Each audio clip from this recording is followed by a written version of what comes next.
বন্ধুরা, ছোটখাটো রান্নাঘরে আপনাদের স্বাগত। আজকে আমি বানাবো ইলিশ মাছ। ইলিশ মাছটার রেসিপিটা আমি তৈরি করব পুরোপুরি কলা পাতা। আপনারা রেসিপিটা দেখতে থাকুন। এখানে 5টা মাছ আছে, ইলিশ মাছ, বেশি বড় না, মাঝারি সাইজে আমি কেটে ধুয়ে রেখে দিয়েছি। এবার রেসিপিটা তৈরি করব। রান্না করার জন্য আমি সর্ষে আর কাঁচা লঙ্কা বেটে নেব।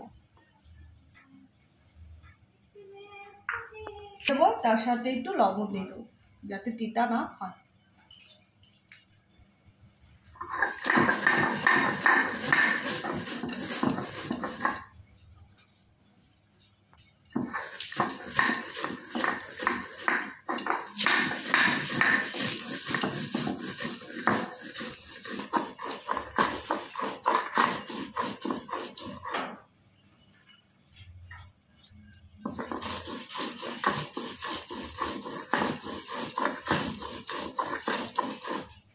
কাঁচা লঙ্কা বাটা হয়ে গেছে, এবার আমি তুলে নেব।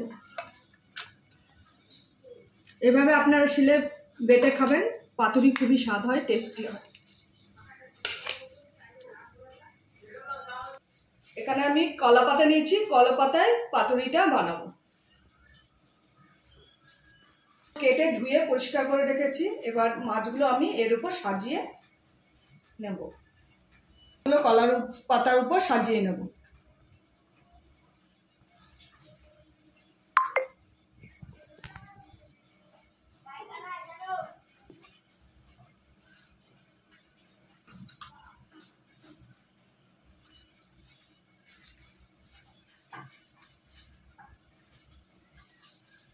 আমার মাছগুলো সাজানো হয়ে গেছে, এবার আমি লবণ আর হলুদ মাখিয়ে নেব।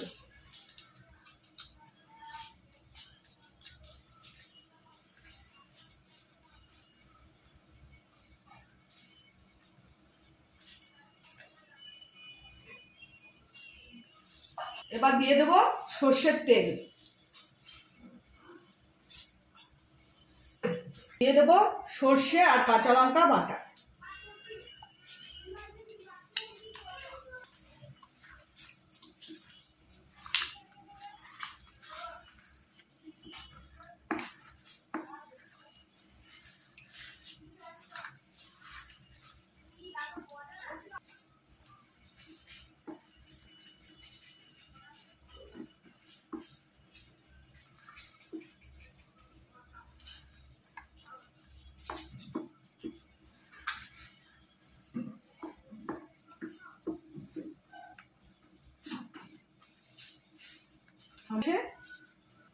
এর উপর আরেকটা পাতা দিয়ে আমি মুড়িয়ে নেব সুতো দিয়ে।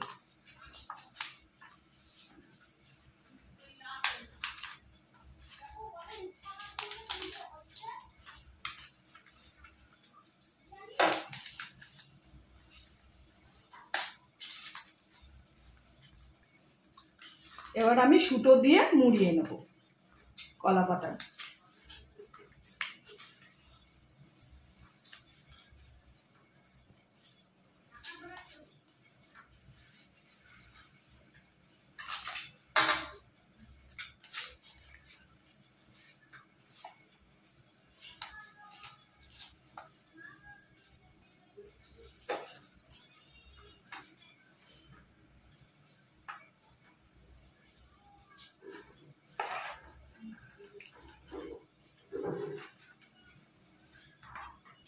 এভাবে ভালো করে আমি সুতো দিয়ে পেঁচিয়ে কলা পাতা দিয়ে মুড়িয়ে বেঁধে নিয়েছি।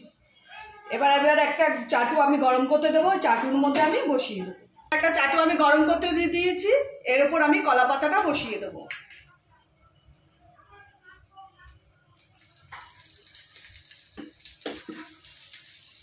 গ্যাসের আগুনটা খুবই আস্তে করে দেবো, আস্তে আস্তে ভাপানো হবে মাছ ভাপানোটা। এই জন্য গ্যাসের আগুনটা আমি কমিয়ে দেবো। ঢাকনি দিয়ে ঢেকে দেবো, তাহলে ভাপানোটা ভালো হবে। দেখে নেব, আর আস্তে আস্তে ভাপানো হচ্ছে। এই পিঠটা ভাপানো হয়ে গেলে আস্তে করে আমি আবার ওই পিঠটা ভাপিয়ে নেব। আর 10 মিনিট ভাপিয়ে নেব ওই পিঠটা। আবার ঢাকনিটা দিয়ে ঢেকে দেবো। ওই পিঠটা আবার উল্টে নেব।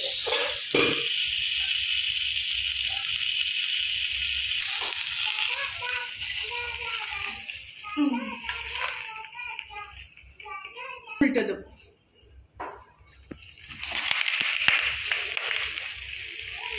দেখুন ওই পিঠটা আমি আবার উল্টে দিয়েছি। এটাকে আবার 5-10 মিনিট আমি ভাপাবো। পরের পিঠটা এক পিঠ আমার ভাজা ভাজা হয়ে গেছে, পরের পিঠটা আরও 10-15 মিনিট আমি ভাজা ভাজা করে নেব, ভাপিয়ে নেব। মিনিট ওই পিঠটা ভাপিয়ে নিয়েছি। এবার আমি গ্যাসের ওভেনটা বন্ধ করে নামিয়ে নেব।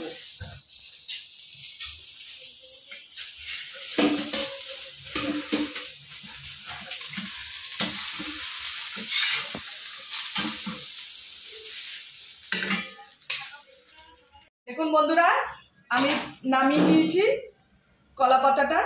এবার দুই দিকে আমি ভাজা ভাজা করে নিয়েছি। এবারে কেটে আপনাদের দেখাবো মাছ পাতুরিটা কীরকম হয়েছে। একটা কাঁচি দিয়ে প্রথমে সুতোগুলো কেটে নেব।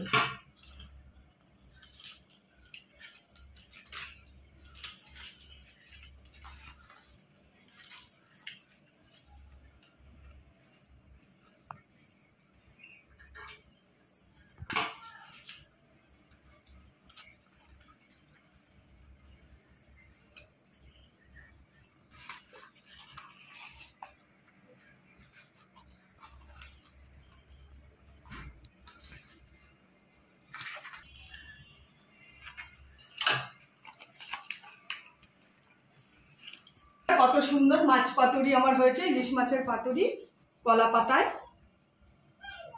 রেসিপিটা যদি ভালো লেগে থাকে একটা লাইক কমেন্ট শেয়ার করে দেবেন, আর আমার পাশে থাকবেন, আর চ্যানেলটি সাবস্ক্রাইব করে দেবেন। নমস্কার।